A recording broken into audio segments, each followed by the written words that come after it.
আজকে আমরা ক্লাস 12-এর আরেকটা টপিক পড়ব, যেটা হচ্ছে আওয়ার ক্যাজুয়ারিনা ট্রি। এর আগে তোমরা পড়েছো ইউলিসিস পড়েছো, তোমাদের ক্লাস 12-এ থার্ড সেমিস্টারে দুটোই পোয়েট্রি রয়েছে, তার মধ্যে একটা ইউলিসিস, ওটা অলরেডি আমি পড়িয়ে দিয়েছি, চ্যানেলে আছে, দেখে নিও। আর আজকে যেটা পড়বো আওয়ার ক্যাজুয়ারিনা ট্রি। আচ্ছা, কে পোয়েটকে? তরু দত্ত। ওকে, আগে পড়ার আগে আমরা একটু কবি পরিচিতিটা একটু জেনে নেব, যে তরু দত্ত কে, বা তার জন্ম মৃত্যু সম্পর্কে, বা এবং পোয়েট্রির ব্যাকগ্রাউন্ড সম্পর্কেও একটু জানবো, তাতে আমাদের পোয়েট্রিটা বুঝতে সুবিধা হবে। আর যেহেতু তোমরা এমসিকিউ বেসড এক্সাম দিচ্ছ, দেবে, এর আগেও বলেছি, সেহেতু তোমাদের ব্যাকগ্রাউন্ড জানাটা খুব ইম্পর্টেন্ট। দেখো, তরু দত্তের ফুল নেম কি? তরুলতা দত্তা। ওকে, বর্ন কত সালে তিনি জন্মগ্রহণ করেন? 4th March 1856। আর ডেথ কবে? Death 30th August 1877। আচ্ছা, এটাতে দেখো তার জন্ম তারিখ এবং তার মৃত্যু তারিখ খুব ভালো করে দেখলে আমরা বুঝতে পারবো শি লিভড অনলি 21 ইয়ার্স। তার মানে কি, তিনি 21 ইয়ার্স বেঁচে ছিলেন। তার মানে তার লাইফ স্প্যানটা কিন্তু খুব ছোট। মানে এত ছোট জীবনের মধ্যে তিনি তার যে ফেমাস রাইটিংসগুলো সেগুলো তিনি লিখেছেন। ওকে, আরেকটু জানি তরু দত্তের সম্পর্কে। দেখো, শি ওয়াজ, আচ্ছা নাম শুনে, টাইটেলটা শুনেই বুঝতে পারছো যে she is a Bengali poet, নাম শুনেই বোঝা যাচ্ছে। দেখো, she was an Indian Bengali poet and translator from British India who wrote in English and French. তিনি কি ভাষায় কবিতা লিখতেন? English and French. ওকে, তারপরে দেখো, Toru was the youngest of 3 siblings. মানে এই তরু দত্তের কিন্তু আরও দুজন ভাই বোন ছিল, মানে তরু দত্তের 3টে ভাই বোন টোটাল। তার কে ছিল? হার সিস্টার্স নেম ওয়াজ আরু, যে কিনা ছিল ওয়াজ 2 ইয়ার্স ওল্ডার টু হার। মানে তরু দত্তের থেকে তার যে বোন, সে 2 বছরের বড়। And she also had a brother Abju. তার ভাইয়ের নাম কি? তার ভাইয়ের নাম আবজু। তরু দত্তের যে সিবলিংস ছিল, মানে ভাই বোন যারা ছিল, তাদের নাম কি ছিল? ভাইয়ের নাম অলরেডি আমি বলে দিয়েছি, ভাইয়ের নাম ছিল আবজু অ্যান্ড বোনের নাম ছিল আরু। এরা কিন্তু টিবি বা টিউবারকিউলোসিসের রোগে আক্রান্ত ছিল এবং তারা এই রোগেই মারা যান। Toru herself also succumbed to the disease, passing away at the age of 21 only. যেটা আমি আগেই বলেছি যে তিনি নিজেও কিন্তু এই টিবি রোগে আক্রান্ত হয়েছিলেন এবং তিনিও এই মাত্র 21 বছর বয়সে তিনি মারা যান। ওকে, এবার জানবো হচ্ছে আমাদের এই পোয়েট্রিটার ব্যাকগ্রাউন্ড সম্পর্কে। দেখো, আওয়ার ক্যাজুয়ারিনা ট্রি, পোয়েট্রির যে নামটা রয়েছে, এই নামের মধ্যেই একটা কেমন পজেশন ব্যাপার রয়েছে, মানে বিলঙ্গিংস টু সামথিং, এরকম টাইপের একটা ব্যাপার রয়েছে। আওয়ার মানে কি জানি আমরা? আওয়ার মানে হচ্ছে আমাদের, তাহলে আমাদের ক্যাজুয়ারিনা ট্রি। এবার সেটা কেন বলছেন আমাদের? এখানে তো টাইটেলটা বলাই যেত দ্য ক্যাজুয়ারিনা ট্রি, কিন্তু দা না বলে উনি কেন পার্টিকুলারলি আওয়ার বলছে সেটা সম্পর্কে আমরা একটু জানবো।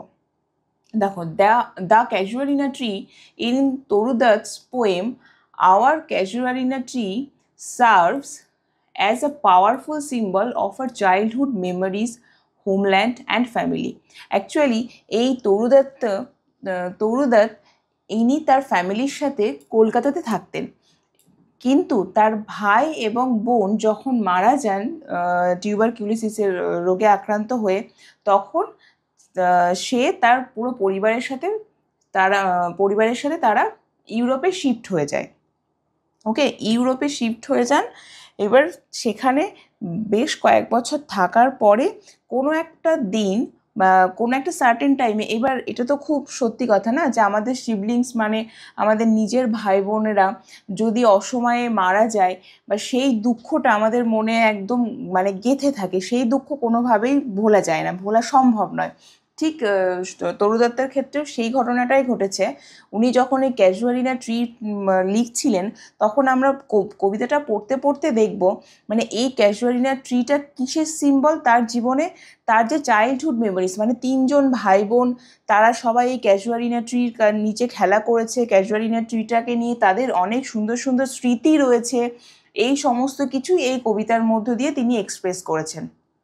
কি রয়েছে দেখো, it presents the beauty and significance of her nature in her life. যখন মানে তার ভাই বোন ছিল, জীবিত ছিল, তখন তার জীবনটা কত সুন্দর ছিল সেটা কিন্তু তিনি এই কবিতার মধ্য দিয়ে এক্সপ্রেস করেছে। আর কি, acting as a constant reminder of her past. তিনি তার অতীতটাকে কিন্তু কন্টিনিউয়াসলি রিমেম্বার করে গেছেন, মনে করেছেন। আর কি করেছেন, and connection to her roots. তার যে নিজের যে একটা রুট বা শিকড় ছেড়ে মানে তিনি যে ইউরোপে রয়েছেন, তা সত্ত্বেও তার যে উৎসটা, মানে তার যে হোমল্যান্ড বলো বা তার যে ফ্যামিলি বলো, সেই যে সম্পর্কটা, সেটা তিনি এই কবিতার মধ্য দিয়ে এক্সপ্রেস করেছেন। The tree also symbolises the unity between the poet, her family, her past and her native land, bringing her home in her mind and soul. বলছে তার যে পুরনো যে স্মৃতি, পুরো কবিতাটা জুড়েই দেখবো আমরা মানে তার যে পুরনো স্মৃতি, তার জীবনের যে ক্ষত, তার জীবনের যে হারিয়ে যাওয়া প্রিয় মানুষকে হারানো, ভাই বোনকে হারানোর যে ক্ষতটা, সেটা কিন্তু পুরো এই কবিতাটা জুড়েই আমরা দেখতে পাবো। তাহলে চলো, আশা করছি ব্যাকগ্রাউন্ড বুঝতে বা তরু দত্তের সম্পর্কে আর কোনো রকম কিছু জানার নেই। মানে তোমাদের অ্যাটলিস্ট এইটুকু জানলেই তোমরা এক্সামটা দিতে পারবে। তোমাদের এর থেকে বেশি ইনফরমেশন আর জেনারেলি দরকার নেই। ওকে, নাও আমরা এখন কবিতাটা স্টার্ট করব। Like a huge python. Okay, এখানেও সেই ইউলিসিসের মতোই কবিতাটার একটা কথা বলবো, মানে তোমরা লাইন শেষ হচ্ছে বলে সেখানে গিয়ে মানেটা করতে যাবে না, তাহলে কিন্তু কবিতাটা তোমাদের কাছে আরও কঠিন হয়ে যাবে, এর মিনিংটা তোমরা বুঝতে পারবে না। এর ইন্টারনাল মিনিং জানতে গেলে ধরো যেখানে কমা রয়েছে বা যেখানে ফুল স্টপ রয়েছে, তোমরা সেই পর্যন্ত লাইনটা পড়ে মিনিংটা করবে, তাহলে কিন্তু তোমাদের মিনিংটা বুঝতে সুবিধা হবে। ওকে, আমিও সেইভাবেই তোমাদেরকে পড়াবো যে যাতে তোমাদের বুঝতে সুবিধা হয়। দেখো, like a huge python winding round and round round the rugged trunk. বলছে like a huge python. Python মানে কি? পাইথন মানে হচ্ছে অজগর সাপ। আর হিউজ, হিউজ মানে জানি বিশাল বা বড় সড়ো। তাহলে এই বড় সড়ো যে একটা পাইথন অজগর সাপ, সে কি করছে? উইন্ডিং। উইন্ডিং মানে হচ্ছে কয়েলিং, সে জড়িয়ে রয়েছে, রাউন্ড অ্যান্ড রাউন্ড মানে পেঁচিয়ে রয়েছে বারবার। কিসে? The rugged trunk. Rugged trunk, rugged মানে হচ্ছে রাফ বা মসৃণ নয়, স্মুথ নয়, অমসৃণ। ট্রাঙ্ক মানে জানি আমরা গাছের গুড়ি বা কাণ্ড যেটাকে বলি। তাহলে একটা বিশাল বড় সাপের মতো সে একটা যেন গুড়ি গুড়ি তোমার রাফ একটা মসৃণ নয়, অমসৃণ একটা গুড়ি বা রুক্ষ একটা গুড়ি সে পেঁচিয়ে রয়েছে। Indented deep with স্কার্স। Indented deep মানে হচ্ছে গভীর ক্ষত। সে কি হচ্ছে যেন মনে হচ্ছে সেই ট্রাঙ্কটাতে গভীর ক্ষত রয়েছে। আর কি হচ্ছে? উইথ স্কার্স, যেন মনে হচ্ছে গভীর ক্ষততে যেন সেটাতে দাগ পড়ে গেছে। এবার হিউম্যান বডিতেও যদি কোনো ক্ষত হয় বা গভীর কোনো ক্ষত থাকে, সেক্ষেত্রেও কিন্তু একটা স্কার্স বা একটা দাগ পড়ে। ঠিক সেই রকমভাবেই এই গাছের গুড়িটাকেও পার্সনিফিকেশন করা হয়েছে, মানে তাকে একটা ব্যক্তিত্ব আরোপ করে যেন মনে হচ্ছে তারও যেন গভীর ক্ষতর কথা বলছে এখানে poet. Up to its very summit. Summit মানে হচ্ছে উঁচু বা হাই পিক বলতে পারি। Up to its very summit near the stars, যেন এতটা উঁচু যেন মনে হচ্ছে তারাদের কাছে পর্যন্ত পৌঁছে গেছে, মানে এমনভাবে উনি ইমাজিন করছেন। এবার এখানে একটা কথা বলে রাখি, এই যে কোনো কিছু তোমাদের ফিগার অফ স্পিচ সেইভাবে নেই, আবার বেশ কিছু জায়গাতে ফিগার অফ স্পিচ দেখা যাচ্ছে। ফিগার অফ স্পিচের ইউজ হচ্ছে, তোমাদেরকে জাস্ট বেসিক কিছু ফিগার অফ স্পিচ বলে রাখছি। এই যে লাইক বলেছে, লাইক মানে মতো, কোনো একটা সেন্টেন্সের মধ্যে, তার মানে কি এটা কিছুর সাথে একটা তুলনা করছে, সেটা আমরা দেখব। কিছুর সাথে একটা তুলনা করছে মানে লাইক কথাটা ইউজ হয়েছে বা অ্যাজ কথাটা যখন ইউজ হয় সেটাকে আমরা বলি সিমিলি। ওকে, আবার এখানে দেখো up to its very summit near the stars, কি বলছে তারাদের কাছে, মানে অ্যাকচুয়ালি খুব ভালো করে ভেবে যদি আমরা দেখি এমন কি কোনো গাছ আদেও আছে যেটা তারা পর্যন্ত পৌঁছায়, তারাদের পর্যন্ত পৌঁছায়, মানে সে গগনচুম্বী, অ্যাকচুয়ালি ব্যাপারটা কি সেরকম হয়? কখনো কোনো গাছ থাকে না তো। তার মানে এটা একটু বাড়িয়ে বলা হয়েছে, সেই জন্য এটাকে বলা হয় ফিগার অফ স্পিচের মধ্যে, যেটাকে বলা হয় হাইপারবোল বা হাইপারবোলিক এক্সপ্রেশন। ওকে, দেখো ক্রিপার, ক্রিপার মানে কি? ক্রিপার মানে হচ্ছে লতানো কোনো গাছ বা লতানো। ক্রিপার ক্লাইম্বস, কিভাবে? In whose embraces bound. Embraces মানে হচ্ছে আলিঙ্গন করা, যেন মনে হচ্ছে যে একটা ক্রিপার বা লতানো গাছের মতো সেই সাপটাকে এমনভাবে আলিঙ্গন করছে যেন no other tree could live, যেন আর কোনো গাছ হলে সেটা যেন সহ্য করতে পারতো না। এবার এখানে কথাটা বলে রাখি, এই যে কথাটা বলছি লাইক আ হিউজ পাইথন, প্রথমেই বলেছি এটা একটা সিমিলি। এবার তাহলে কার সাথে কম্প্যারিজন করা হচ্ছে? এই যে রাগড ট্রাঙ্ক বা রুক্ষ যে কাণ্ডটা, সেটা অ্যাকচুয়ালি কবি নিজের জীবনের সাথে তুলনা করছেন। তার মানে ওনার জীবনে এত কষ্ট, উনি ভাই বোনদের হারিয়েছেন, তারপরে যে কষ্টটা সেই সময়ে, মানে সেই কষ্টটা ওনার ধারণা হচ্ছে সেই কষ্টটা অন্য কারোর জীবনে যদি পেত কেউ, তাহলে সেটা সহ্য করতে পারতো না, তার পক্ষে সেটা মেনে নেওয়া সম্ভব হতো না। কবি ঠিক এখানে এই জন্যই এই লাইক কথাটা ইউজ করেছে। আশা করছি বোঝাতে পেরেছি যে কেন লাইক কথাটা ইউজ হয়েছে। ওকে, নেক্সট দেখো, but গ্যালেন্টলি the giant wires the স্কার। গ্যালেন্টলি মানে কি? গ্যালেন্টলি মানে হচ্ছে গর্বের সাথে, কিন্তু যেন মনে হচ্ছে গর্বের সাথে সেই তোমার দৈত্যের মতো যে গাছটি, সেই দৈত্যর মতো গাছটিতে যেন ওয়্যারস দ্য স্কার্ফ, মানে সাপটা এমনভাবে জড়িয়ে রয়েছে, পাইথনটা এমনভাবে জড়িয়ে রয়েছে যেন মনে হচ্ছে গলাতে স্কার্ফ জড়িয়েছে। আমরা জেনারেলি ইউজ করি, ছেলেদের মাফলার ইউজ করে গলাতে শীতের সময় পেঁচিয়ে রাখে, মেয়েরা স্কার্ফ ইউজ করে, ঠিক ওই রাগ ট্রাঙ্কে, মানে ওই রুক্ষ কাণ্ডটাতে পাইথনটা এমনভাবেই জড়িয়ে রয়েছে যেন মনে হচ্ছে কেউ একজন স্কার্ফ জড়িয়ে রয়েছে এরকম। অ্যান্ড ফ্লাওয়ার্স আর hung in crimson clusters all the boughs among. ক্রিমসনটা খুব ইম্পর্টেন্ট। ক্রিমসনের কথার মানে হচ্ছে ডিপ রেড, বা যেটা আমরা একদম মানে ভাইব্রেন্ট রেড যেটাকে আমরা বলি, সেটাতে কি হচ্ছে দেখো, অ্যান্ড ফ্লাওয়ার্স আর হাং, ফুল ঝুলছে। কি রঙের ফুল? গাঢ় লাল রঙের ফুল। সেটা কোথা থেকে ঝুলছে? ক্লাস্টার্স, প্রচুর পরিমাণে ঝুলছে, মানে অনেক ফুল যেগুলো সব গাঢ় লাল রঙের, সেগুলো ঝুলছে কোথা থেকে? অল বাউস অ্যামাং, ডালপালা থেকে ঝুলছে। তাহলে কোথা থেকে? ডালপালা থেকে ঝুলছে। এই ওয়ার্ডগুলো আমার আন্ডারলাইন করার একটাই মানে, এগুলো কিন্তু তোমাদের এমসিকিউ এর জন্য যেমন ইম্পর্টেন্ট, ঠিক সেরকম মানের জন্য ইম্পর্টেন্ট। যারা ক্লাসটা দেখছো, I would like to suggest যে তোমরা কিন্তু অবশ্যই বইটা খুলে রেখে ক্লাসটা দেখো, তাহলে আর তোমরা ওয়ার্ড মিনিংগুলো লিখে নাও।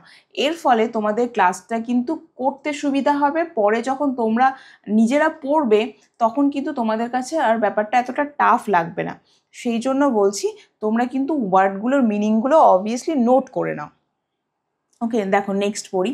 হোয়ার on all day are gathered bird and bee. তাহলে কি কি এসে জড়ো হয়? Bird and bee. এবার অবশ্যই যে যদি গাছে ফুল থাকে, তাও আবার লাল রঙের ফুল থাকে, ডিপ রেড, যদি ডিপ রেড কালারের কোনো ফুল, মানে একগুচ্ছ ফুল থাকে, তাহলে সেই ক্ষেত্রে তো সেখানে পাখি বলো বা বীজ বা মৌমাছি বলো, এইসব তো আসবে, সেটা স্বাভাবিক ব্যাপার। সারা দিন ধরে এই বিভিন্ন রকমের পাখি মৌমাছি এখানে এসে ভিড় করে, জড়ো করে। And oft at night the garden overflows. এই অফট কথাটার মানে হচ্ছে অফেন। আর মাঝে মাঝে কি হয়? মাঝে মাঝে যেন মনে হচ্ছে যে প্রায়শই রাত্রিবেলাতে যেন মনে হয় বাগানটা ভরে ওঠে। কিসে ভরে ওঠে? ওভারফ্লোজ। মানে ভরে ওঠা। ওভারফ্লো করে কিসে? With one sweet song that seems to have no close, sang darkling from our tree while men repose.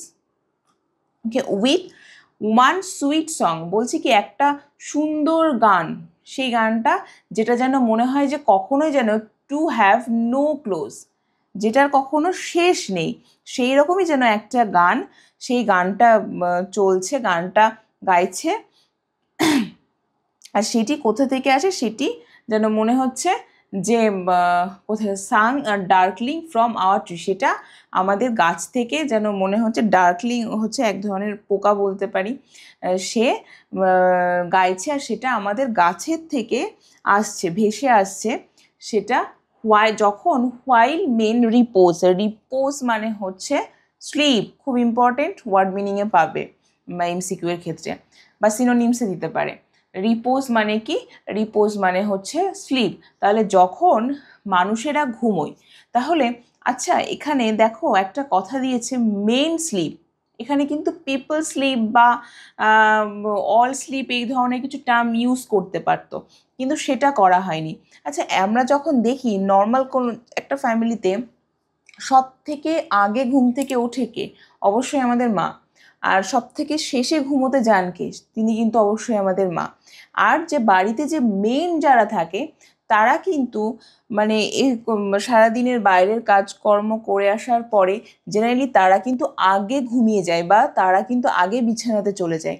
তার মানে যখন পুরুষেরা ঘুমোচ্ছে, তার মানে কি, যখন পুরুষেরা ঘুমোচ্ছে তখনই কিন্তু এই যে গানটা শোনা যাচ্ছে। ওকে, তাহলে দেখো আর একবার আমি এই প্যারার সাম আপটা বলে দিই। বলছে কি, একটা বিশাল বড় অজগরের মতো বারবার পেঁচিয়ে ধরে আছে কি একটা রুক্ষ কাণ্ডকে ধরে আছে, যেটাতে মনে হচ্ছে যেন মানে তার ক্ষত চিহ্নের যে দাগগুলো সেগুলো পরিষ্কার, আর তার একেবারে মানে মনে হচ্ছে যেন চূড়া পর্যন্ত উঠে গেছে, যেন সেই তারাদেরকে ছুঁয়ে ফেলেছে, এরকম একটা ব্যাপার। কি সেটা একটা লতানো গাছ উঠছে, যার মানে কোনো রকম কোনো বাধা নেই ওঠার দিক থেকে, আর কি অন্য কোনো গাছ হলে সেটা বাঁচতেই পারতো না এই গাছটা না হয়ে, কিন্তু মানে গর্বের সাথে এই গাছটা যেন মনে হচ্ছে সে ওড়নার মতো যেন পেঁচিয়ে রয়েছে এই সাপটাকে, আর তার সব ডালগুলো জুড়ে যেন মনে হচ্ছে থোকা থোকা লাল রঙের মানে ডিপ রেড বা গাঢ় লাল রঙের যে ফুলগুলো থোকা থোকা হয়ে ঝুলছে। আর সেই ডালেই সারাদিন ধরে কারা ভিড় করে? পাখি, মৌমাছি, এই সমস্ত কীটপতঙ্গরা সব আসে, ভিড় করে। আর কি হয়, প্রায়ই রাত্রিবেলা যেন মনে হয় বাগান ভরে ওঠে, কিসে ভরে ওঠে? একটা মধুর গানে। আর সেই মধুর গানটার যেন কোনো রকম কোনো শেষ নেই, কোনো রকম কোনো বিরাম নেই, বিশ্রাম নেই। আর সেটি কোথা থেকে আসে? সেটি আমাদের গাছ থেকে আসে, আর যেন মনে হয় কেউ অন্ধকারে এটা গাইছে। কখন গায়? হোয়াইল মেন রিপোজ, যখন মানুষ বা স্পেশালি বলতে গেলে মানে পুরুষ মানুষেরা ঘুমিয়ে যায় তখনই এই গানটা হয়। ওকে, দেখো আমাদের কিন্তু ফার্স্ট স্ট্যান্ডাটা কমপ্লিট। ওকে, দেখো এবার সেকেন্ড প্যারাটা স্টার্ট করি। হোয়েন ফার্স্ট মাই কেসমেন্ট মানে হচ্ছে window is wide open thrown, এই থ্রোন মানে হচ্ছে ওপেন থ্রোন মানে কোনো কিছু ধাক্কা দিয়ে খোলা। যখন প্রথমবার যে আমার জানলাটাকে সেটাকে যখন ধাক্কা দিয়ে খোলা হলো, অ্যাট ডন, কখন? ভোরবেলা। মাই আইজ ডিলাইটেড অন ইট রেস্ট, যেন মনে হচ্ছে চোখগুলো যেন আরও বিশ্রাম নিতে চাইছে। Sometimes and most into winter, কিছু কিছু সময় এবং বেশিরভাগ মানে শীতকালে, শীতকালে আমরা কি হয়, শীতকালে তো আমাদের উঠতে একটু আলসেমি লাগে, একটু কুড়েমি লাগে, ঠিক সেই কথাটাই বলছে, যেন মনে হচ্ছে যে আরও চোখ দুটো যেন একটু বিশ্রাম নিতে বলছে। অন ইটস ক্রেস্ট মানে হচ্ছে ডাল। A grey baboon sits statue like alone, বলছে গ্রে ব্যাবুন মানে হচ্ছে বাঁদর, আর বাঁদরটা কি কালারের? গ্রে কালারের। Grey generally is the symbol of grey baboon. Grey is the colour of desolation, মানে গ্রে কথাটার থ্রু দিয়ে জেনারেলি বলা হয় যে কিছু বয়স হয়ে যাচ্ছে বা মানে জীর্ণ কিছু, খারাপ কিছু, ইটস নট ব্রাইট। মানে একটা বেগুন বাঁদরটা কী কালারের, গ্রে কালারের, কী করছে, সিটস স্ট্যাচু লাইক অ্যালোন, সে একদম একটা স্ট্যাচুর মতো বা একটা মূর্তির মতো যেন একাই বসে রয়েছে। ওয়াচিং দ্য সানরাইজ, সে কী করছে, সে যেন সানরাইজ বা সূর্য ওঠাটা দেখছে। হোয়াইল অন লোয়ার বাউস, তার নিচের যে ডালে, নিচের ডালে কী ছিল, his puny offspring leap about and play, তার যে ছোট ছোট বাচ্চা কাচ্চাগুলো ছিল সেগুলো যেন মনে হচ্ছে লিপ, লিপ মানে হয় লাফানো। তাহলে সেই যে ছোট ছোট বাচ্চা কাচ্চা যেগুলো রয়েছে সেগুলো যেন মনে হচ্ছে যে খেলাধুলো করছে, লাফাচ্ছে তার নিচের ডালে। অ্যান্ড ফার অ্যান্ড নেয়ার কোকিলাস হেল দ্য ডে, আর হেল মানে হচ্ছে ওয়েলকাম করা, মানে যেন মনে হচ্ছে ঠিক একটু অদূরেই।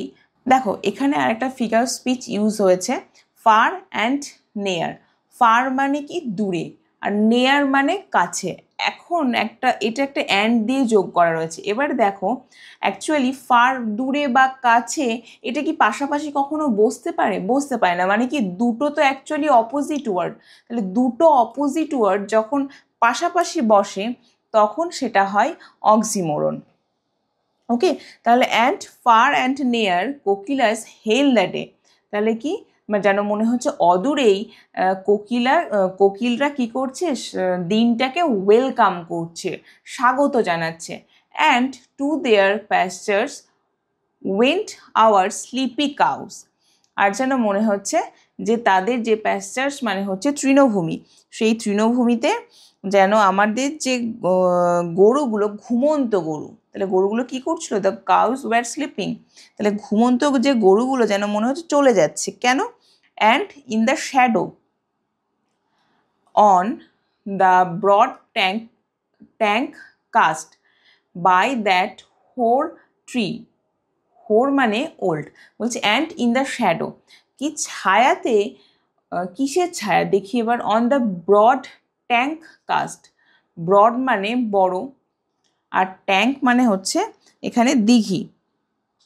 তাহলে এই যে বড় যে দিঘিটাতে, সেই দিঘিটাতে কিসের ছায়া পড়ছে, বাই দ্যাট হোর ট্রি, এই যে বয়স্ক বা ওল্ড যে গাছটা রয়েছে সেই গাছটার ছায়া পড়ছে, যেটা কিনা so beautiful and vast, vast মানে হচ্ছে বিশাল বড়সড়, হিউজ, যেটা কিনা খুব সুন্দর এবং বিশাল বড়সড়। দ্য ওয়াটার লিলিজ স্প্রিং, যেন সেই মনে হচ্ছে যে জলের যে লিলি ফুলগুলো, ওয়াটার লিলিজ, জলের যে ফুলগুলো সেগুলো যেন মনে হচ্ছে ফুটে আছে, স্প্রিং মানে হচ্ছে ফোটা। লাইক স্নো এনম্যাশড, এনম্যাশড কথাটার মানে হচ্ছে একত্রিত করা বা গ্যাদার্ড। লাইক স্নো এনম্যাশড, যেন মনে হচ্ছে ঠিক যেমন বরফ একত্রিত করলে যেরকম একটা ইয়ে হয়, দেখতে লাগে, ঠিক ওয়াটার লিলিসগুলো সেই দিঘির জলে ফুটে আছে, সেটাও যেন দেখতে ওই স্নোয়ের মতো লাগছে। আচ্ছা, তাহলে আমরা এখানে একটা কথা বলতেই পারি যে স্নো কী কালারের হয়, আমরা জানি স্নো হোয়াইট কালারের হয়, তাহলে the colour of water Lily's is white. আমরা তাহলে এটা ধরতে পারি যে ওয়াটার লিলিসের যে কালারগুলো, সেই কালারগুলো কী ছিল, সেই কালারটা হোয়াইট কালারের ছিল। ওকে, আচ্ছা, আজকে এই পর্যন্তই থাকছে পড়ানো। আজকে তোমাদের দুটো প্যারা পড়ানো হয়েছে। দুটো প্যারাতে দেখবে যে প্রত্যেকটা প্যারাতে তোমাদের 11টা করে লাইন রয়েছে। আজকে দুটো প্যারা পড়ানো হয়েছে, বাকি যে পোর্শনটা সেটা আমি নেক্সট দিনের ক্লাসে প্রোভাইড করে দেবো। ওকে, আর একটা কথা, যদি তোমাদের আমার পড়ানোটা ভালো লাগে তাহলে অবশ্যই চ্যানেলটা সাবস্ক্রাইব করো, আর পাশে থাকা যে বেল আইকনটা ওটা প্রেস করে রেখো, যাতে ভিডিও আপলোড করলে তোমাদের কাছে নোটিফিকেশানটা যায়। আর ভিডিওগুলোতে একটা লাইক, একটা কমেন্ট তো দেওয়া যেতেই পারে, যাতে পড়ানোর জন্য আরও ইন্সপিরেশন পাওয়া যায়, আরও যাতে ইন্সপায়ার্ড হই পড়াতে, তার জন্য কিন্তু ভিডিওটাতে অবশ্যই লাইক দিয়ে দিও।